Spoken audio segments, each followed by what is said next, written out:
tem que estar vigilante em todas as áreas. E eu acho fundamental essa bandeira ser levantada também, porque eu vejo muita gente aculturada, e tudo é um processo de aculturamento. Tudo. Você, é o que a gente estava falando aqui, tem que abolir algumas palavras do discurso, porque quando você tira essas palavras do seu fluxo de raciocínio, do seu fluxo lógico, você percebe que a realidade muda para você. Para de falar mulher trans, só tem travesti. Beleza? Vamos combinar? Que se tem mulher trans, tem mulher biológica. Quem fala mulher biológica parece um retardado falando. E a gente não é retardado. Tem uma mulher só, é a mulher. E tem um homem só. Não tem homem cis, não tem mulher trans. Quem quiser falar desse jeito, fala desse jeito, porra. Não tem a tribo dos Yanomamis? Eles não falam do jeito que eles querem e tá tudo bem? Agora, os Yanomamis vão querer obrigar a gente a falar a língua deles? Não. Então não tem essa de eu não vou falar a língua deles e vou sofrer retaliação. Tem essa não, tem retaliação não. Grupo coeso. Ah, não, mas você não fala mulher trans, então você está sendo desrespeitoso. Ou, o que pode acontecer no caso do Tomás. Ah, é um absurdo você colocar o padre nessa situação. Peraí, irmão. Alguém já viu o que o padre Júlio Lancelotti fez e faz? Alguém já estudou teologia da libertação? Para entender que não se trata de uma questão ordinária, é uma questão extraordinária. A existência desse padre é uma coisa extraordinária no péssimo sentido, professora. Bom dia, vereador, muito obrigada por estar conosco aqui nessa manhã de segunda-feira, mas as arbitrariedades com relação a esse padre, elas vão até além de infrações de dentro da Igreja Católica, né?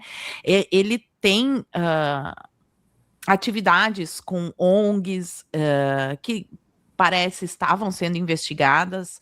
Ele foi muito blindado. Essas ONGs estariam ali, talvez, supostamente, eu vou usar o termo, supostamente influenciando um bolsa crack, a que as pessoas ficassem na rua. Eu queria saber se, para além dessa condição de dentro da Igreja Católica, existe alguma investigação em linha para esses abusos que ele pratica até mesmo fora da igreja.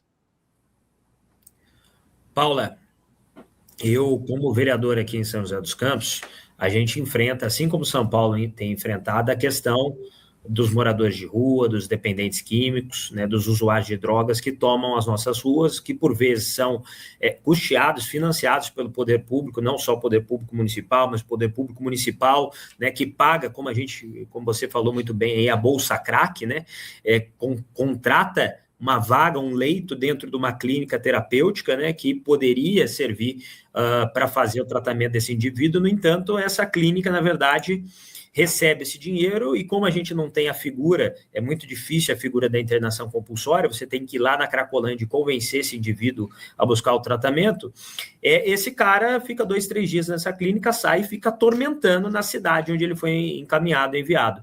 A gente teve aqui na minha cidade problemas a respeito disso, pessoas que deixaram a Cracolândia em São Paulo para fazerem tratamentos em clínicas terapêuticas aqui do município de São José dos Campos, passaram 2, 3 dias nessas clínicas, a clínica não pode forçá-las a ficar, porque senão vem um juiz aí, vem um bonitão aí do Poder Judiciário falar que daí é cárcere privado, não pode forçar esse cracudo a ficar em tratamento. E esse indivíduo sai para a rua para cometer furtos, roubos, achacar pessoas, né? Então é um problema generalizado que a gente percebe que existem ONGs que recebem dinheiro público, que enriquecem através do dinheiro público e que vivem disso, que não querem resolver o problema, porque esse problema é parte da forma de lucro dessas pessoas. E no caso do padre Júlio Lancelotti, no meu ponto de vista, Paulo, a gente já teve, aqui em São José dos Campos, eu tive esse trabalho, eu conheço alguns amigos vereadores de São Paulo, como, por exemplo, o Adriles, o vereador Rubinho Nunes, o vereador Lucas Pavanato, que já discutiram em comissões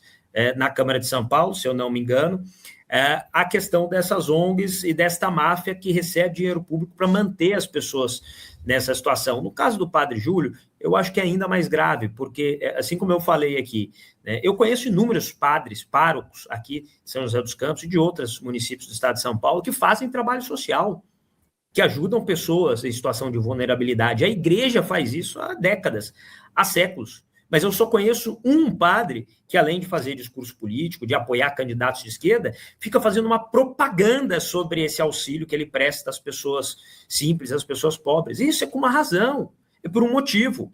Porque os padres, os bispos que fazem esse trabalho social, e a Igreja Católica faz, quase todos os padres fazem trabalhos sociais semelhantes e até maiores, né, através de entidades, de santas casas, de entidades como a Caritas, ligadas à Igreja Católica, ou seja, é natural, é inerente à Igreja Católica o trabalho social. Agora, a propaganda que o padre Júlio faz, isso não é católico, isso não é nem sequer cristão, isso é para o ego dele e para a propaganda política dele, que serve a um projeto político, que é o projeto da esquerda, e a Igreja precisa fazer algo a respeito.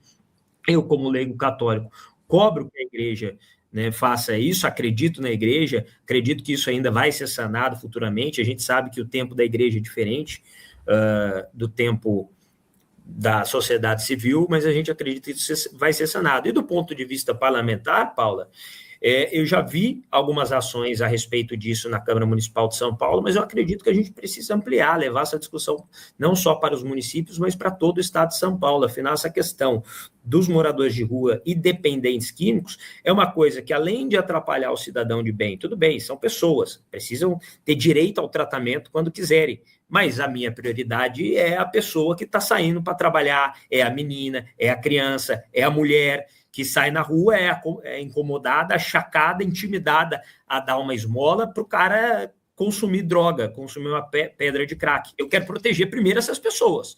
Primeiro a gente protege essas pessoas para que elas possam sair na rua com segurança e depois nós vamos pensar no acolhimento e no tratamento para quem quiser. E para quem não quiser, a gente tem que discutir internação compulsória. Não dá para o cara falar assim, eu não quero ter tratamento e ficar na rua. Está errado. Tem que internar compulsoriamente esse trabalho. Poder Público, Ministério Público e Poder Judiciário em conjunto. A sua companhia.